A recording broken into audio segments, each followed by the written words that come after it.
जब श्री राम का वनवास हो गया, उसके बाद मंत्री सुमंत को साथ लेकर के श्री राम आगे को जब चलने लगे हैं, तब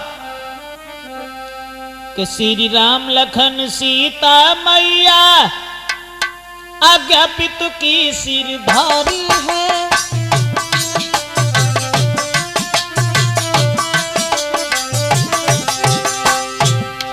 श्री राम लखन सीता मैया आज्ञा पितु की सिरधारी है।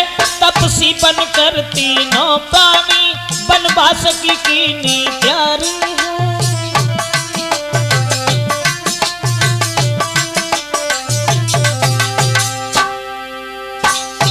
वनवास के लिए ये तीनों प्राणी चले हैं। निषाद राज से मिल करके मंत्री सुमंत को समझाया। धीरज दे के श्री रघुबर ने रथ लेके वापस लौटाया।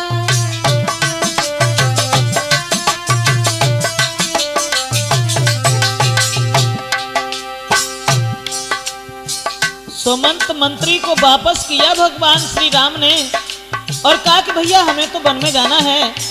रथ लेकर के मंत्री सुमंत जिस समय अयोध्या के लिए वापस हुए हैं, उस समय मुड़ मुड़ के देखते हुए यीशु आगे को बढ़ते जाते थे।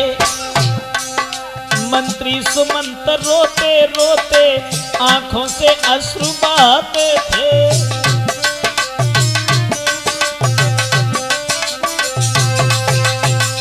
दोस्तों, सुमंत मंत्री को वहां से वापस किया है भगवान श्री राम ने और अपने भाई अर्थात सीता को साथ लेकर के आगे को बढ़े हैं।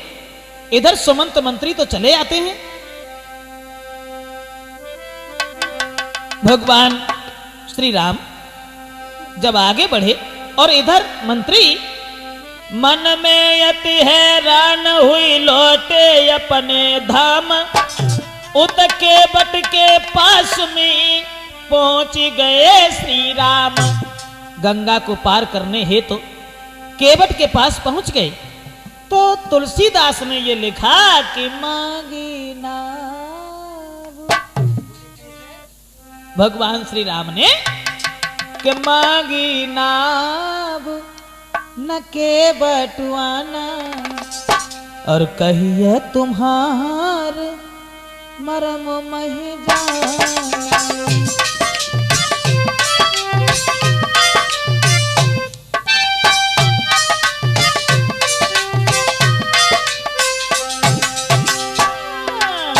चरण कमल रज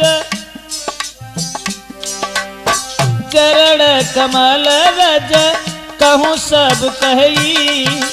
मानुष करन मूरी कछुआ है ही।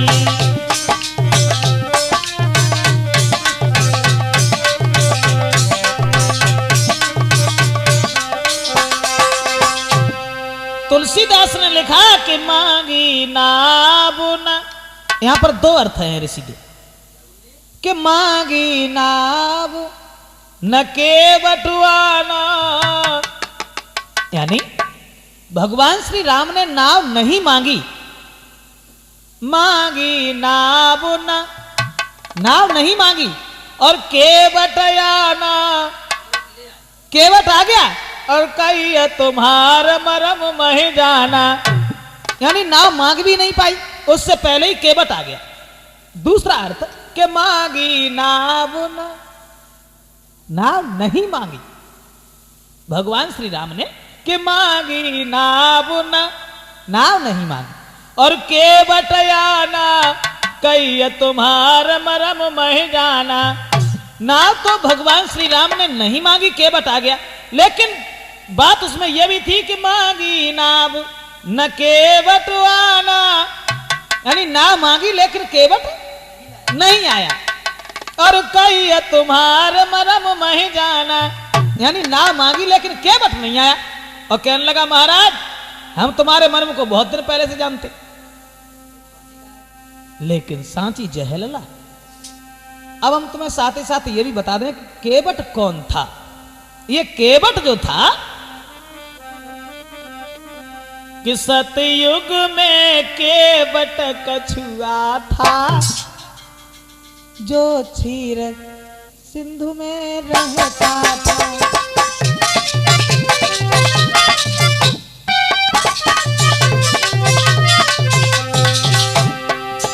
सतयुग में केवट कछुआ था, जो क्षीर सिंधु में रहता था। कछुआ का तन उसका ये, पर भक्ति में समय बिताता था।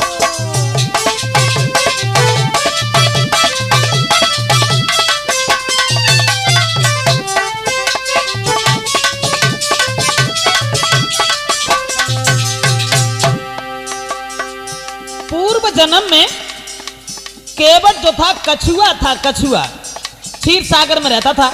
लेकिन एक दिन केवट के उस कछुआ के हृदय में एक भावना बनी। एक बार कछुआ दौड़ा अपने मन में धीरज धर के, चला ये सोच समझ के वो हम चरण छुएंगे श्री हरि के।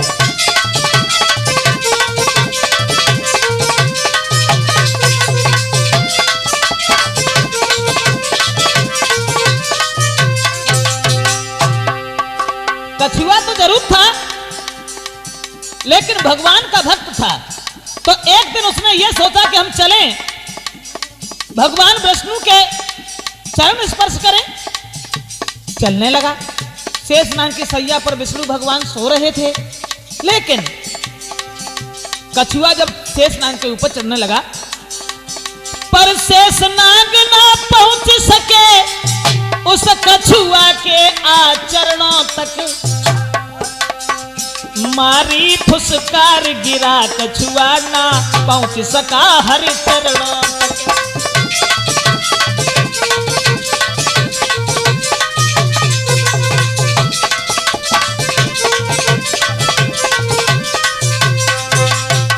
दोस्तों, कछुआ जिस समय चढ़ने लगा शेषनाग के ऊपर भगवान के पैर स्पर्श करने के लिए, लेकिन शेषनाग ने तब तक फुसकार मार दी। कछुआ नीचे गिर गया, और जब नीचे गिर गया आखिरी सांसें भरने लगा शेषनाग की फुसकार से। कछुआ मन ही मन में सोचने लगा कि मेरे मन की मन में रही, छोए ना पाए चरण श्री हरि के।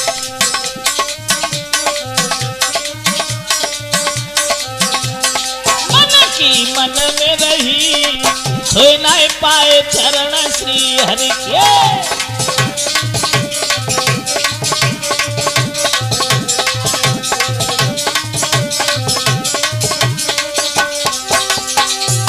कछुआ नीचे तड़प रहा है, अपनी जिंदगी की आखिरी सांसें भर रहा है, लेकिन विष्णु भगवान ने एक वरदान दिया। हे कछुआ, तूने पैर छूने का प्रयास किया, लेकिन पैर नहीं छू पाए। कछुआ, केवट बने तू त्रेता युग में। भगवान ने बताया, केवट बने त्रेता युग माही, बन के राम आए तेरे याही। भक्ति तेरी सफल भई, छुई न सके चरण श्री हरि के।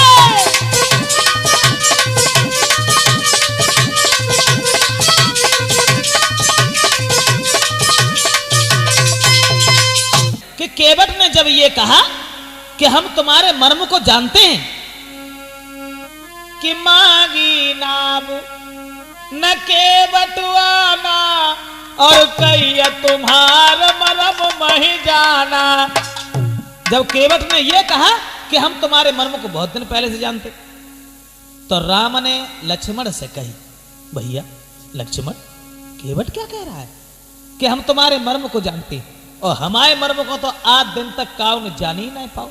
और राम ने जवाब दो, भैया लक्ष्मण, कि मां कौशल्या अमर मन भाखा, जिन 9 मास गर्भ में राखा।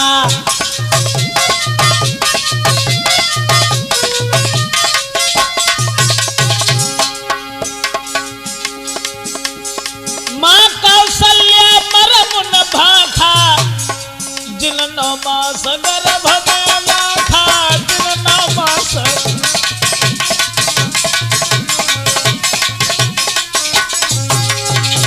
राम ने कहा भैया लक्ष्मण, हमारे मर्म को कौशल्या मैया ने न जानो, जिन्होंने 9 महीने गर्भ में रखा।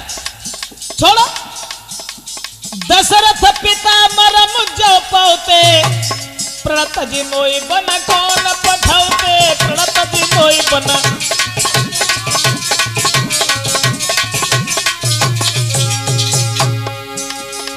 हमारे मर्म को न कौशल्या मैया ने जानो, न दशरथ पिता ने जानो, और केवट मारे भर भर ताना, कहे तुम्हारा मरम मैं जाना।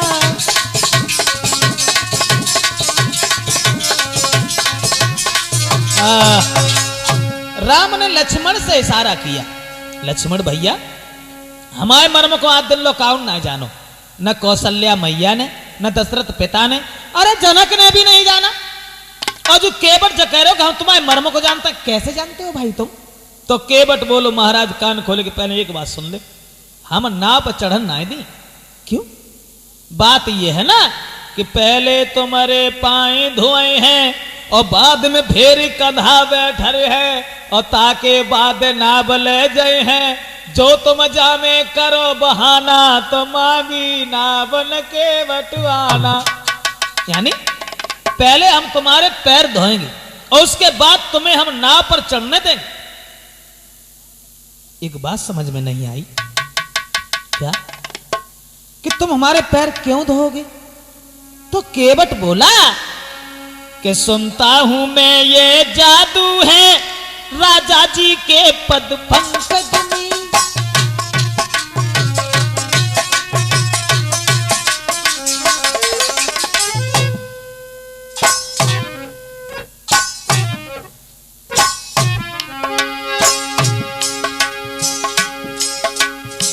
केवट ने बताया सुनता हूं मैं ये जादू है राजा जी के पद पंकज में, पत्थर में जान डालने की शक्ति है महान इन चरणों में।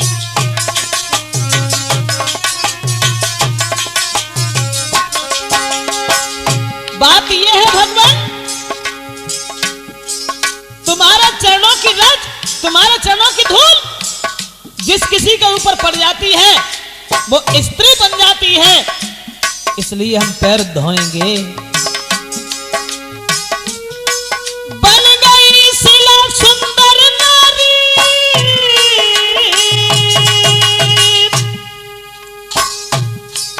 गौतम ऋषि की पत्नी बन गई शिला सुंदर नारी, चरणों की धूल के लगते ही जड़ में चेतना आती है, उस जीवन मूर्ख लगते ही।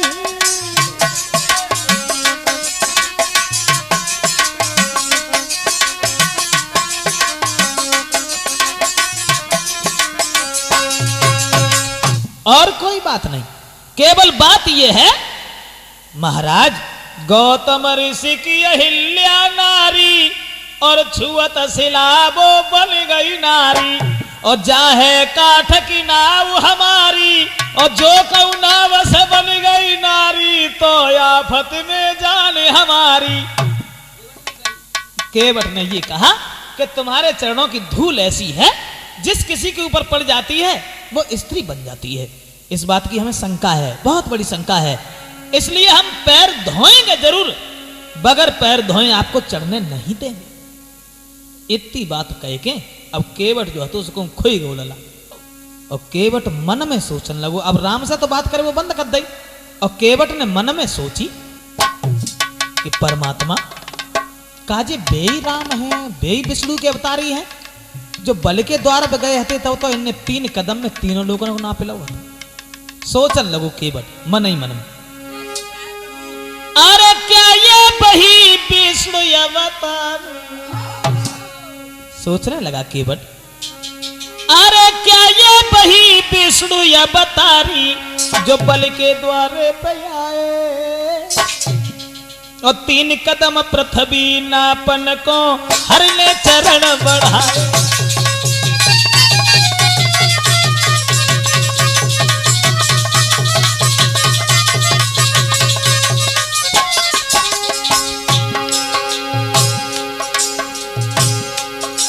क्या ये वही भगवान है? बल के द्वार पर बहरोचन का पुत्र जो बल था, उनके द्वार पे 3 कदम धरती नापने के लिए जब 3 कदम में तीनों लोगों को नाप लिया, अरे 3 लोग नहर ने नापे। सोचने लगा केवल 3 कदम नहर ने नापे, आज नंगे नए गंगा। जब 3 कदम में 3 लोग नाप ले तो गंगा जी कितनी चौड़ी थी। अरे 3 लोग नहर ने नापे, आज नघे नए गंगा। नाव के पीछे खड़े किनारे प्रथम मचाए रहे गंगा।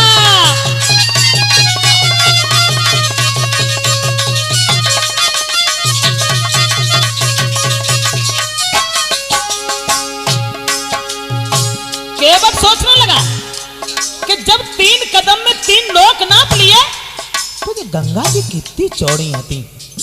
1 कदम जाओ धत्ते, दूसरो बार धत्ते गंगा जी के पार हो जाते, चले जाते। लेकिन फिर दिमाग में एक बात और आई, होते अकेले पकड़ जाते।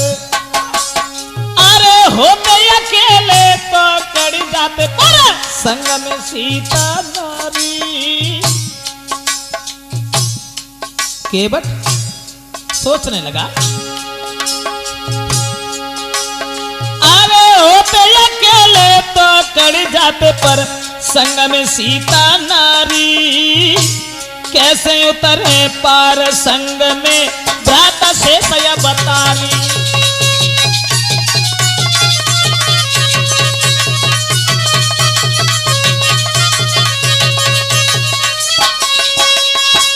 केवट विचार करने लगा, अगर ये बेई विष्णु के अवतारी हैं तो जब 3 कदम में तीनों लोक नाप ले तो गंगा जी कितनी चौड़ी थी।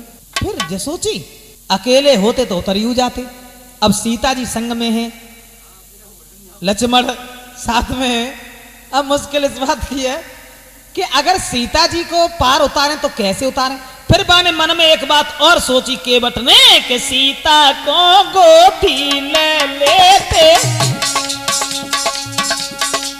अगर जावरों के कदम बाहर धत्ते तो सीता को गोदी ले लेते, लखन लाल की भुजा गही लेते।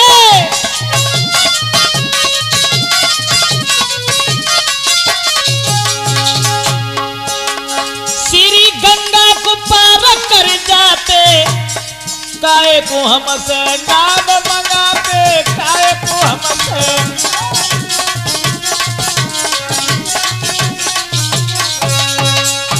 अब केवट ने मन में सोचा, कहा कुछ नहीं, सोचने लगा अगर सीता जी, और मतलब यह है कमर तक अगर जल है तो वह स्त्री को नहीं जाना चाहिए क्योंकि उसका पतिव्रत धर्म नष्ट हो जाता है। इसलिए सीता को गोदी ले लेते और लक्ष्मण की कलाई पकड़ लेते, गंगा से पार हो जाते। नाव क्यों मंगवाते हमसे व्यर्थ में। फिर मन में एक बात और सोची केवट ने, अब सीता को गोदी कैसे ले लेते, लक्ष्मण की कलाई कैसे पकड़ लेते राम। क्यों, बात यह है ना कि जल से वरुण देव निहारे,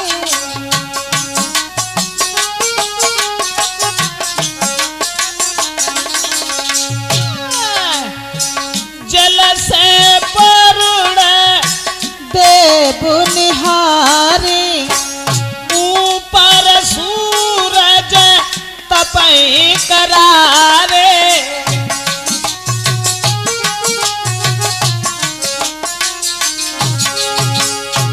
केवट सोचने लगा, नीचे जल में वरुण देवता देख रहे हैं, ऊपर सूरज देख रहा है, ऊपर सूरज तट पे करारे, साखी में बाबा लगता हमारे।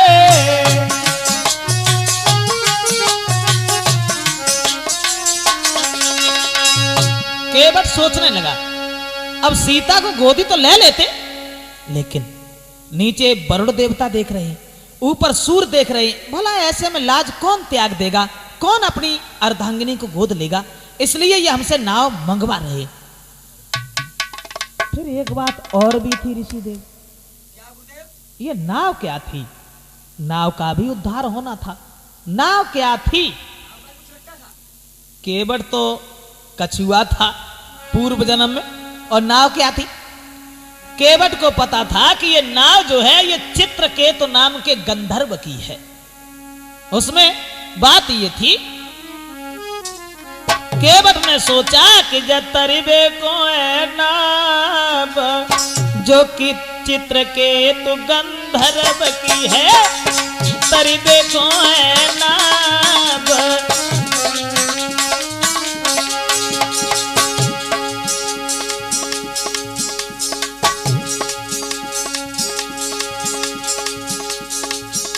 मन में सोचा, ना ही गंगा जी को लांघे, ना सीता को गोद उठावे, जब बैठेंगे श्री राम जो चित्रकेतु गंधर्व की है।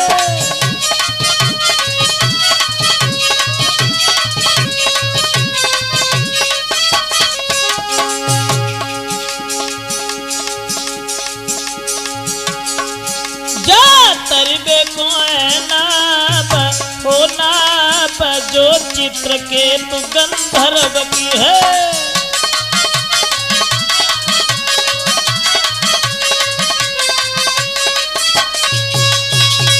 केवट सोचने लगा, अब गंगा जी को पार तो वैसे कर जाते, सीता को गोदी लेकर निकल जाते, लेकिन ये नाव का भी उद्धार होना है। दोस्तों साथ ही साथ ये भी बताते चलें कि ये नाव जो थी चित्रकेतु नाम के गंधर्व की थी। आप बड़े भ्रम में होंगे, तो देखो ये चित्रकेतु नाम का गंधर्व जो था गाता हुआ आगे को बढ़ा। ये चित्रकेतु गंधर्व कि था चित्रकेतु गंधर्व एक जो गा करके समय बिताता था।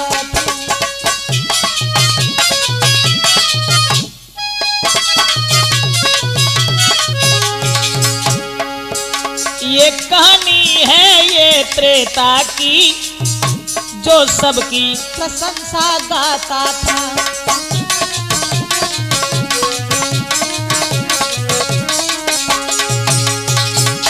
ऋषि ऐसा हुआ, ये चित्रकेतु नाम का गंधर्व बड़ा ही गाने बजाने वाला था, लेकिन एक बार महात्मा ने श्राप दे दिया इसे। उसे श्राप दिया सन्यासी ने, तेरा ये ज्ञान खो जाएगा, गंधर्व देह से अभिमानी तू एक वृक्ष हो जाएगा।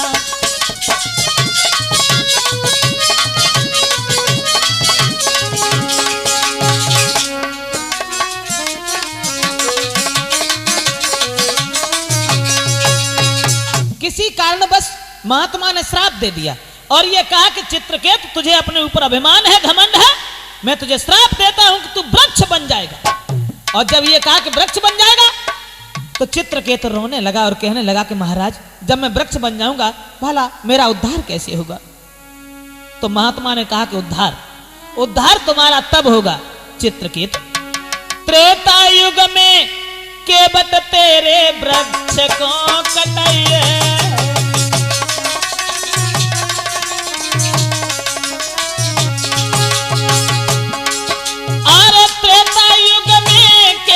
तेरे वृक्ष को कटाई है और चित्रकेतु बो के बट बाकी नाब बनवाई है।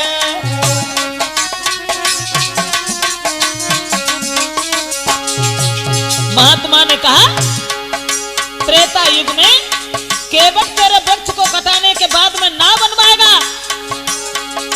महाराज चढ़ेंगे सीता संग करतार, उसी समय उनके चरणों से होई तेरो उद्धार। बीरन वही पुरानी बात केवट के समझ में आई गई है, भैया वही पुरानी बात केवट के समझ में आई गई है।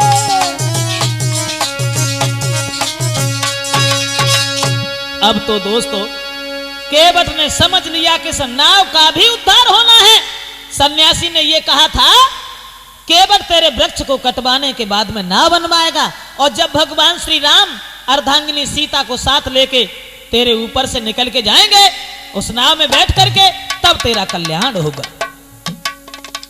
केवट जब इन बातों में खोएगो तो राम पूछने लगे, केवट कहां हो, क्या सोच रहे हो? तो खड़ो है केवट पास में, तब कहे राम समझ आई, कहां ध्यान तेरो गो मोई दीजो पारल। भगवान श्री राम ने कहा, केवट अरे कहां खोए गए, हमें बहुत दूर जाना है, क्योंकि पिता की आज्ञा का पालन करने के बाद में और हम राज्य को छोड़ करके वनवास की ओर चले हैं, हमें गंगा से उस तरफ कर दो। केवट बोला, हरगिज नहीं करेंगे। हाँ, बात सिर्फ ये है कि पद कमल धोई चढ़ाई नाबुन नाथ उतारन चहूं, मोय राम राउरियान दशरथ शपथ सब साची कहूं। केवट कहने लगा, बर तीर मारहूं लखन पे, जप लागिन पार हूं, और तब लागिन तुलसीदास नाथ कृपाल पार उतारी हूं। केवट कहने लगा, चाहे कुछ भी करो लेकिन बिना पैर धोए हम चढ़ने नहीं देंगे। अब मुश्किल केवल इस बात की है कि तुम्हारे चरणों की धूल जिसके ऊपर पड़ जाती है वो तुरंत स्त्री बन जाती है। मुख्य बात केवल एक है कि जाहे काठ की नाव हमारी, जो कहूं नाव से बन गई नारी। कल से धंधो बंद हो जाए, तुम्हारे चरण की धूल अगर जो पड़ गई, जो कहूं नाव से बन गई नारी, तो आफत में जाने हमारी, तो आफत में।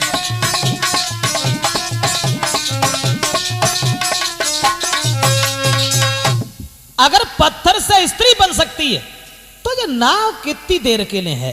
तो जवाब दो भगवान राम ने, केवट भैया पागल हो गए का, अरे नाव से कहूं औरतें नाय बन जाती हैं, नाव से औरतें नाय बनती, तुम काहे को अधीर हो, हमें पार उतारो। तो जवाब दो महाराज कि छुअत शिला भई नारी सुहाई।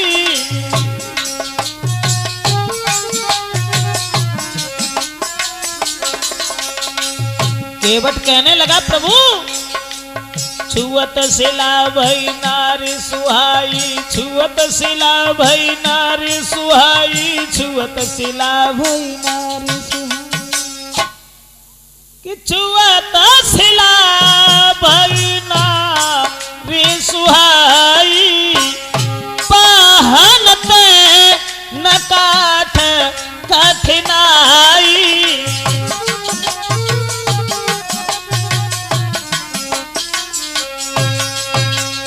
महाराज जब पत्थर से स्त्री बन सकती है तो पत्थर से काठ कठिन ना हो तो है, कमजोर होता है, और जब पत्थर से औरत बन सकती है तो काठ से औरत बहुत जल्दी बनेगी, इसलिए हम जाने नहीं देंगे।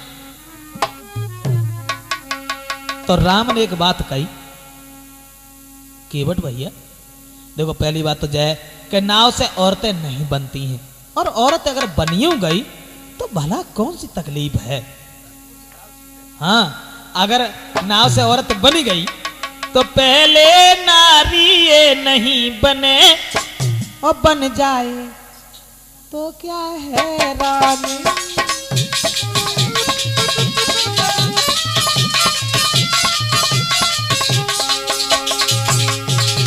राम ने कही, केवट केवट पहले तो नाव से औरत बने ना है, और अगर बनी हो गई तो आपत्ति कौन सी है, तुम्हें ना मालूम केवट? पहले नारी नहीं बने, बन जाए तो क्या है रानी। वो लोग सुखी अति होते ही जिनके घर में दुई दुई रानी।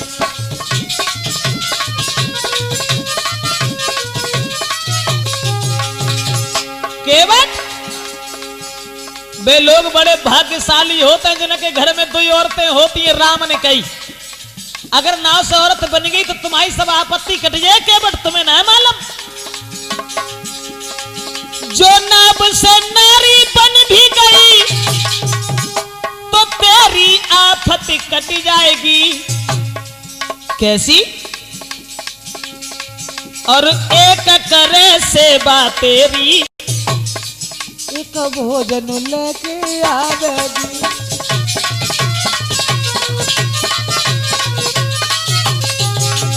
केवट अगर नाव से औरत बन गई तो एक घरे खाना बनाओ करे तो दूसरी तुम्हारे भोजन लेके आओ करे, आराम है ना।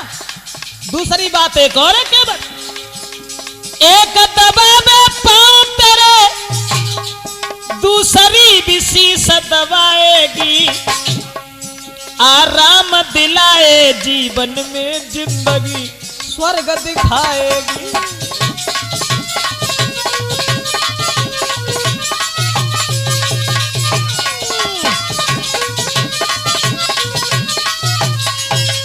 केवट पहले तो देखो नाव से स्त्री बने ना है, और नाव से अगर स्त्री बन गई तो फिर सुख ही सुख है।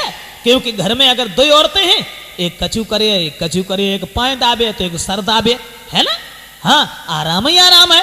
तासा तुम हमें उस तरफ करो। तो केवट बोलो महाराज बुरा न लगे तो कहें कुछ बोलो। केवट ने जो कही महाराज जो बनी नाव से नारी यदि तो आपत्ति सब कट जाएगी। अब देख केवट ने जो कही कि महाराज तुम जो कह रहे कि आपत्ति कट जाए, लेकिन थोड़ा ध्यान दो मेरी तरफ। जो बनी नाव से नारी यदि आपत्ति सब कट जाएगी। एक दबावे पाँव दूसरी जल के गलो दबावेगी।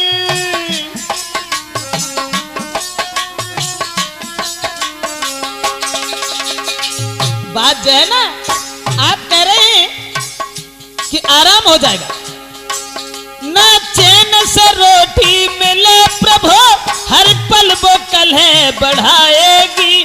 10-10 दिन रोटी नहीं मिले जिंदगी स्वर्ग दिखाएगी।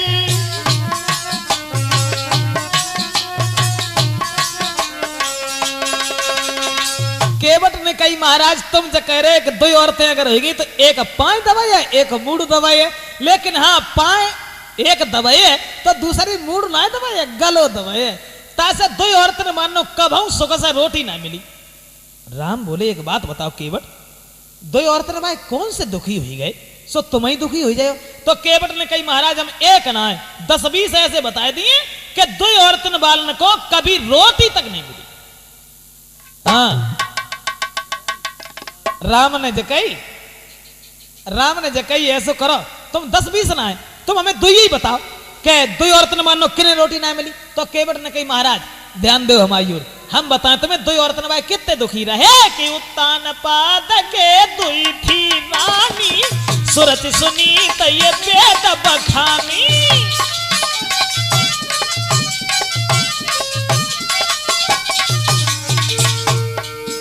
ध्यान करो उत्तान पाद की ओर, उत्तान पाद के 2 रानी थी, एक ध्रुव वनवास पठाए, एक ने राजा बहुत सताए, एक ने राजा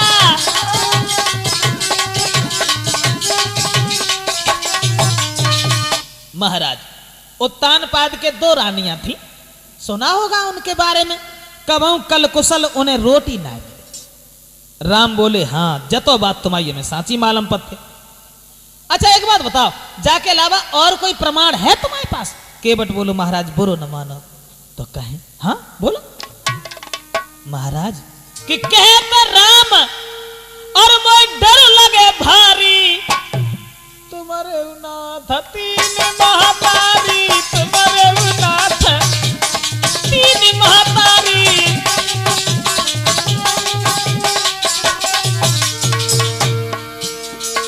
बुरा मत मानना प्रभु,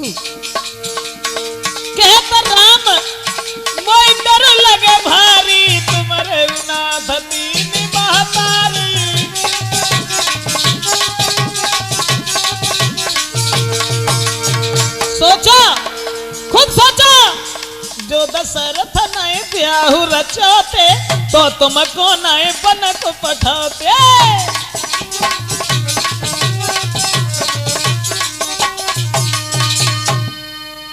और के न की कहें, तुम्हारे घर में अगर सौतिया डाह न हो तो राज्य छोड़ के तुम बन को न जाते। इतनी बात जब सुनी, सुन के बट के बचन को लखन गए खिसियाई। सुन के बट के बचन को लखन गए खिसियाई, तो रामचंद्र कहने लगे सुन के बट चितलाए। ऐसा करो केवट, अब हम समझ गए कि तुम हमें बिना पाए धोए अब जान नहीं दियो, तासे ऐसा करो, जाओ पानी ले आओ और हमारे पैर धो। केवट के रामचंद्र बोले मुस्कियाई, और सोही करो जेही तने मान भाई।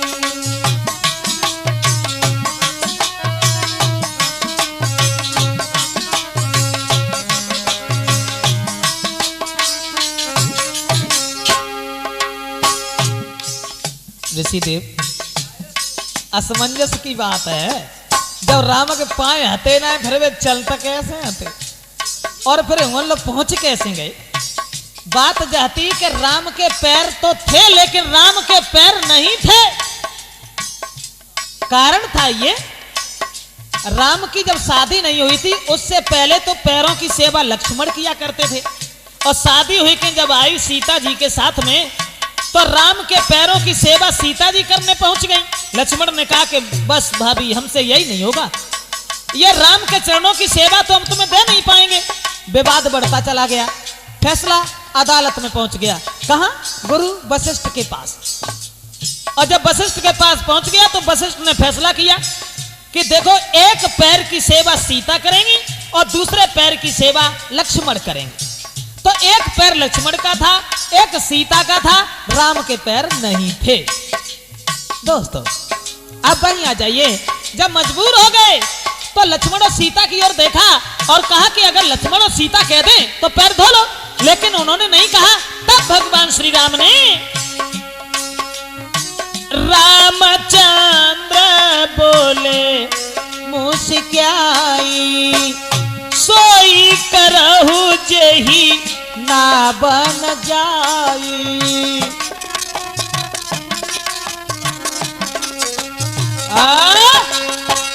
अब भैया तुझे जैसा दिखाई दे वैसा करो। तो केवट चलो और कठौता में पानी भल्ला उलला। कठौता में, कठौती में क्यों ना लाओ? कठौती में जैसे ना लाओ। अगर कठौती में हम जो पानी लेके गए और पानी की धूल अगर पड़ी गई तो कठौती से जो को बिटरिया बनी गई तो मुफ्त में ब्याह और करेंगे पड़े। और कठौता से अगर लड़का बनेगा तो कोई मुसीबत वाली बात ना, सब देख लो जे। अब केवट जो था वो कठौता में पानी भर के प्रभु राम के चरण धोने के लिए चला। दोस्तों तुलसीदास ने तो ये बताया कि जासु नाम और सुमिरत एक बारा, उतरे नर भव सिंधु अपारा, उतरे नर भव सिंधु अपारा।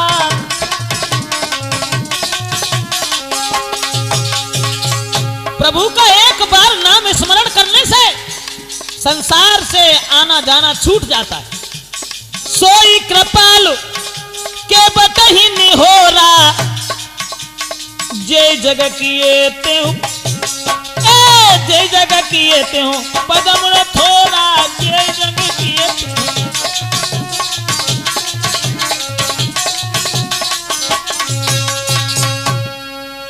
आज केवट के निहोरे कर रहे हैं तो केवट कठौता में पानी लाया और पानी लाए के बाद में भैया लिखा तो ये देखा कि हाजिर थे एक कठौता में गंगा और गंगा जल दोनों।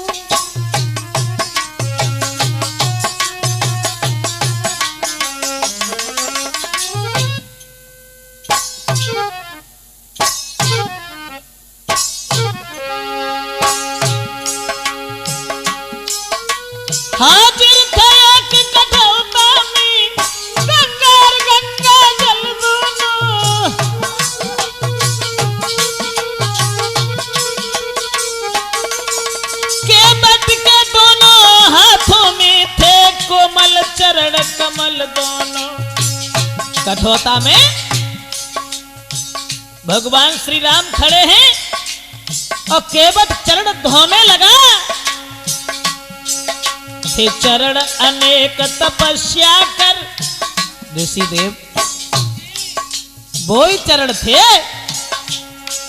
जो चरण अनेक तपस्या कर मुनियों की दृष्टि न आते ही।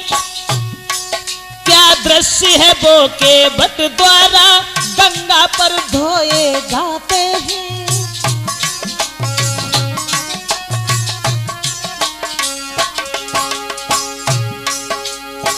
हजारों साल ऋषि महात्मा भगवान का स्मरण करते हैं लेकिन वो चरण दृष्टि में नहीं आते। सौभाग्य है उस केवट का जो भगवान श्री राम के चरण धो रहा है। ऐसा ही नहीं, राघव थे खड़े कठौता में, वह एक एक पग धोता है। इसका कुछ ध्यान नहीं उसको अतिकाल कार्य में होता है।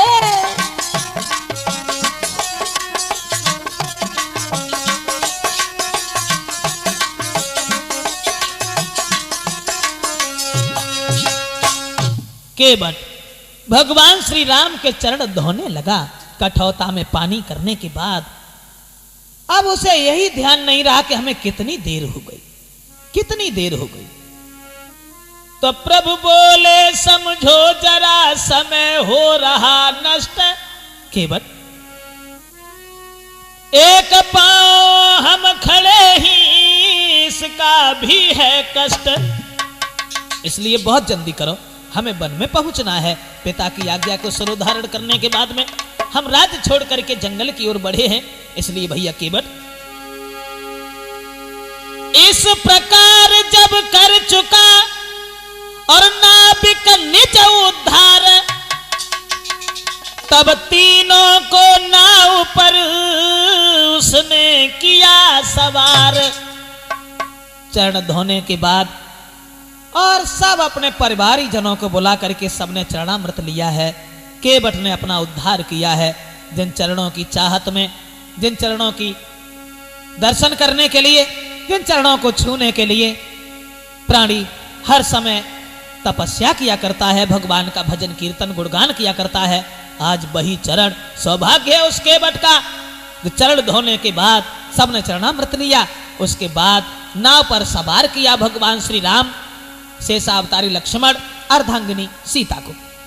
और नाव पर सवार करने के बाद जब केवट चला तो धीरे धीरे कुछ गुनगुनाता हुआ, कुछ कहता हुआ कि मेरी नैया में बैठे श्री राम, मेरी नैया में बैठे श्री राम, गंगा मैया धीरे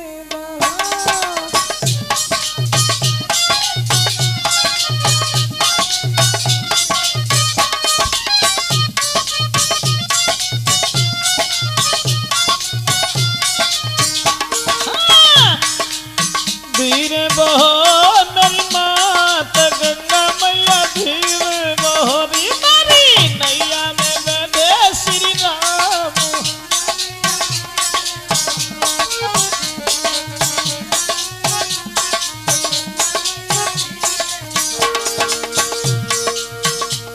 नाव पर बैठाल करके केवट चलने लगा और कुछ सोचता हुआ, कुछ गुनगुनाता गाता हुआ। क्या गाता हुआ?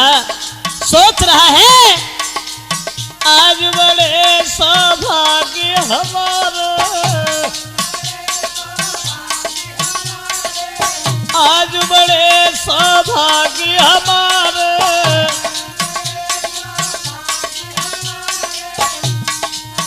तुम्हारी खातिर राम पधारे।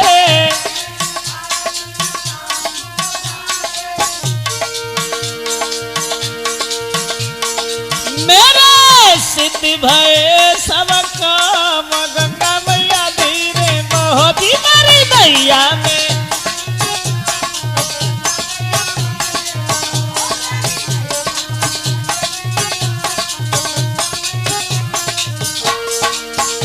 जा रहा है, वो आनंद दिखाई दे रहा है।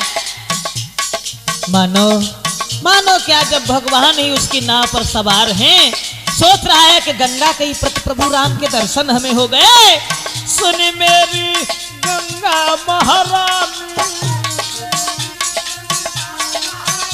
हाँ सुन मेरी गंगा महारानी, बड़ो पवित्र तुम्हारो पानी।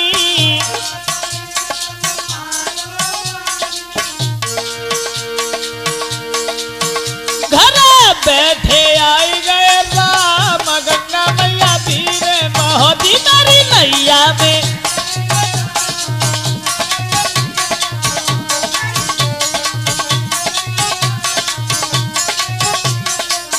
हाँ धीरे बहोदी मेरी मात, गंगा मैया धीरे बहोदी मेरी नैया में बैठे श्री राम।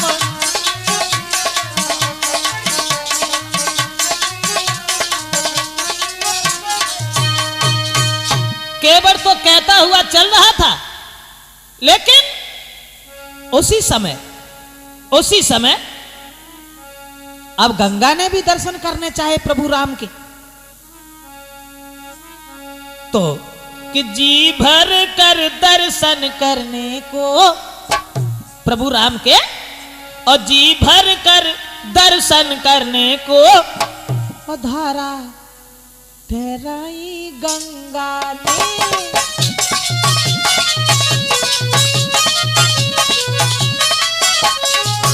भगवान चढ़े तो माथे पर वह नाव उठाई गंगा ने।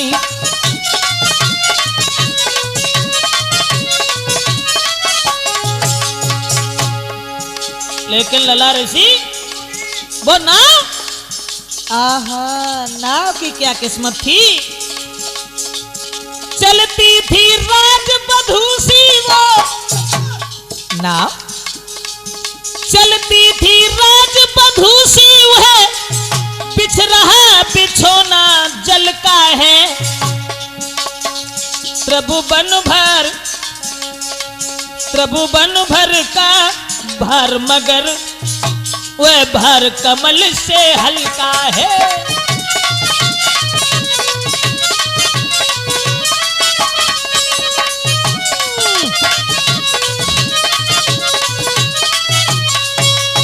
आनंद ही आनंद था गंगा पर।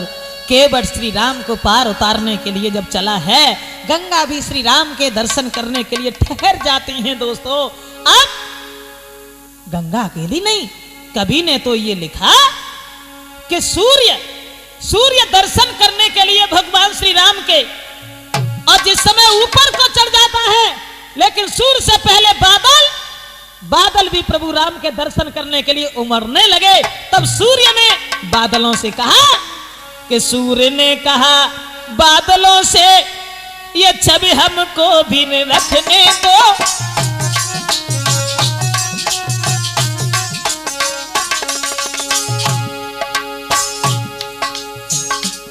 सूर्य के नीचे जब बादल उमड़ने लगे तो सूर्य आवाज लगाने लगे, अरे बादलों, अरे हमें भी देख ले दो ये सौंदर्य भगवान श्री राम का। सूरज ने कहा बादलों से, ये छवि हमें भी रखने दो। क्यों तुम आ गए बीच में ही, हट जाओ दर्शन करने दो।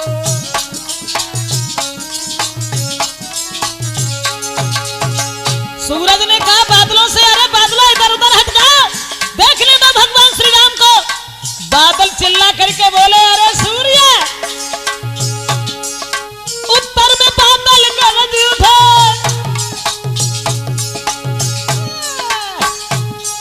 उत्तर में बादल गरज उठे, मत भको कौन तो टोकी रहे।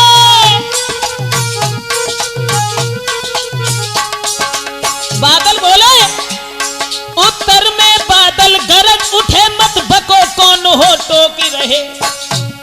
हम दर्शन करने आए, दर्शन को हमसे रोकी रहे।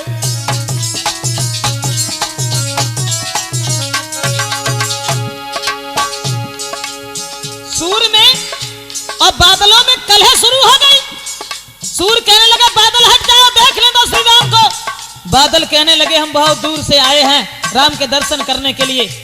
दोनों में रार बढ़ गई ऋषिदेव, और जब रार बढ़ गई रार तब हवा चली। कहा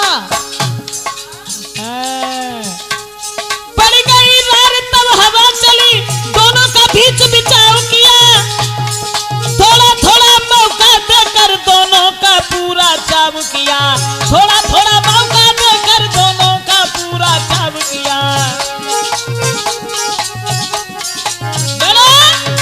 अब तो दोस्तों केवट जो था बड़ा ही खुश है। उधर चतुर मल्लाह की पूरी भई मल्लाह, और जा पहुंची नौका उधर गंगा जी के पार। नाव जब गंगा जी के पार पहुंची है तो केवट ने दोनों हाथ जोड़ करके विदा मांगी और कहा कि महाराज अब हमें आज्ञा दीजिए, हम चल रहे हैं।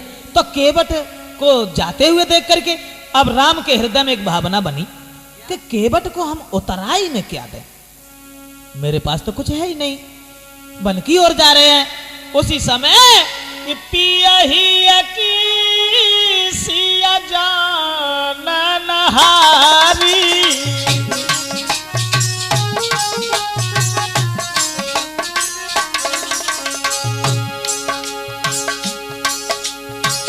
पियहिया की सिया जानन हारी, मणि मुदरी मन मुदी तायुतारी।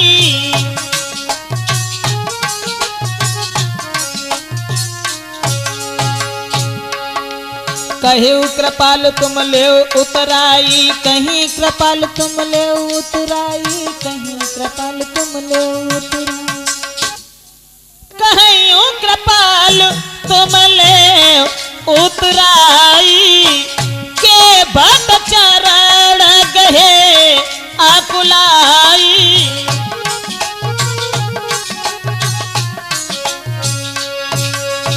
तो पियहिया की सिया जानन हारी, यानी पति के हृदय की बात को समझने वाली सीता, उन्होंने समझ लिया कि राम के हृदय में भावना यह है कि केवट को उतराई में क्या दे। तो मन मुदरी मन मुदिता उतारी, हाथ से अंगूठी उतार करके राम को दे दी।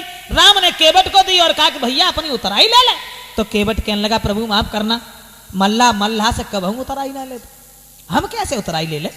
तो लक्ष्मण सोचने लगे जे कौन सी गंगा जी पे या नदी पे नाव चलाते हैं मल्लाह है।